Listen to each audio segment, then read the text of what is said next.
Welcome back. In this lecture, we are going to be setting up our store so that it shows the data that we want to show, so that it ships to the countries we want to ship to, and of course, so we can receive payments. Now, if you're done editing your homepage, make sure that you bring up the editor like this, click on Publish, and then we're gonna exit and start setting up our store. Go to the dashboard, click on where it says WooCommerce directly on it, and then we're gonna click on Set up my store and go through the setup. So I'm gonna go with I'm just starting up my business, continue. SmartFlow bottle is the name. I'm going to choose other, make sure my location is correct, make sure the email address is correct, and then click on continue. Then when it comes to all of these extra plugins, the only thing that I want to keep in here is going to be get paid with Woo payments. And we're gonna set Woo payments up because they connect to so many different payment types. I'm going to uncheck the rest and then click on continue. I'm going to connect it to my WordPress.com account, and if you don't have a WordPress.com account, just create one and have it connected. Once you've gone through the setup, you should land on the WooCommerce homepage. What we're going to do is we're going to go down and click on settings. And first things first, we need to have an official address in order to sell our products. If you're doing this for yourself and you're just starting up a business, then it should be different from your private address. If you're doing this for a client, you need to use that client's business address. It's very important that the address is specifically to that business in order to separate the private and the business aspect. If you don't have a business address, you can easily get a mailbox if you're in the US or in certain parts of Europe, for example. But for now, if you're doing this for yourself and you don't have a business address, put in your private address, but make sure that you do go ahead and get a business one. So I'm going to set it up. And once you've set your address, the next option is selling location. This is going to depend on what product you have or your client and where they're selling to. If you're selling globally, that's fine.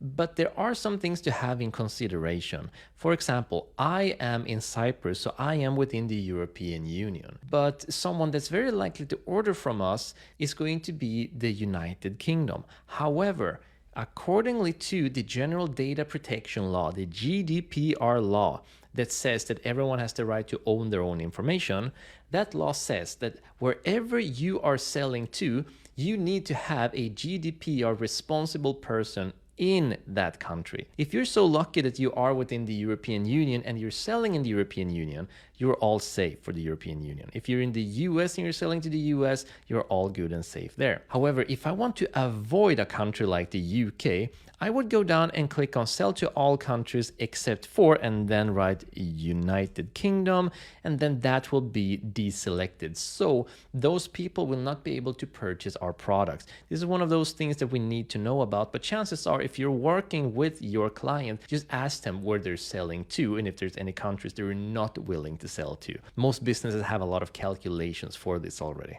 Scrolling down, we're going to ship to all the countries we sell to. I think that makes a lot of sense. We're going to leave the taxes for later on, allow coupons. Going to leave the rest of the settings. Currency option is important. Even if you're in Europe and you are selling to the US, you want to use the currency of your most likely customers. So if we are targeting the US, for example, we don't want to have euro, we would rather want to have United States dollars. So we would change this to dollars just like this. And then knowing how, for example, Americans, there are more people that use the dollar, but Americans, for example, use their currency sign, they put it to the left. So the currency position should be the left. So this position should be first and then the actual amount, rather than having the amount and then the actual dollar sign. And then click on Save Changes. And then we're going to go up and we're going to click on Products. So the first thing we want to change is our measurements. So for example, if you're selling in the US, you should be talking in pounds and in inches and not in kilos and in centimeters. Kilos and centimeters is for Europe.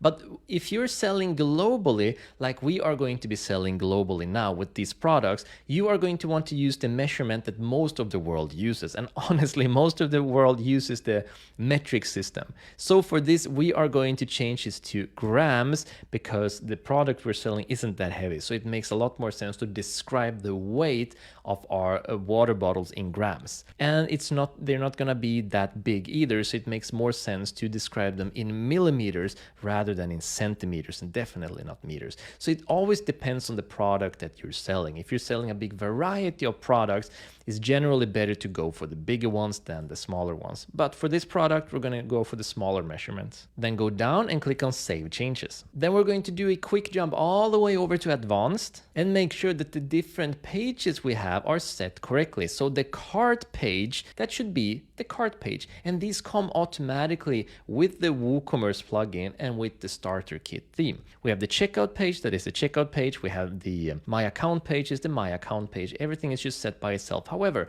we have created our own terms and conditions, so we need to add it in ourselves.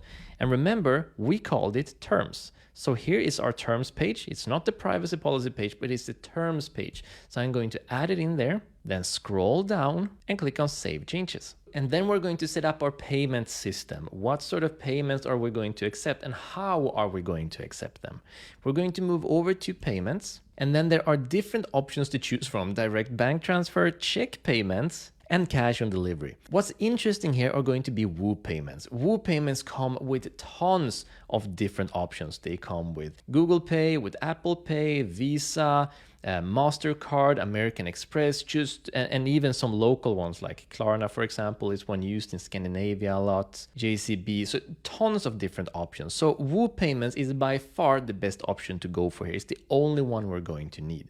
So we're just going to make sure that we enable it. So then we're going to set it up. I'm going to click on Verify Business Details. And this business is a company. And remember, you're going to want to do this with your client, or at least have all of your client's information to set these up properly. And then the identity is a private corporation. For most people, it's going to be a private corporation because it's just mine and Jesper's company.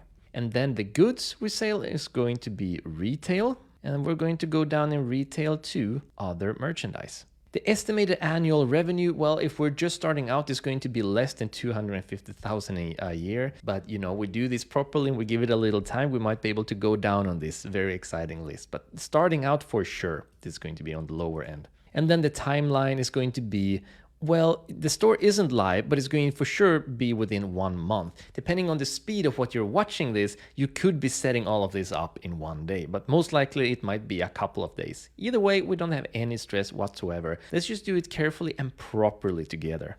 And then go down and click on Continue. And then click on Add Information. And then we will have to set up a Stripe account. Stripe is a payment provider. It is where we're going to be getting our money to when people buy our products on our website. So Stripe is a true and tried payment provider.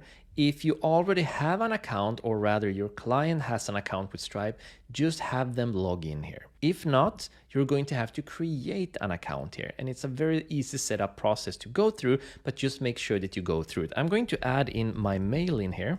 And because I've set this up so many times before, I just have to log in. But if you don't have an account, just go through the creation process. It's not difficult, but you need to do it properly. Click on Submit.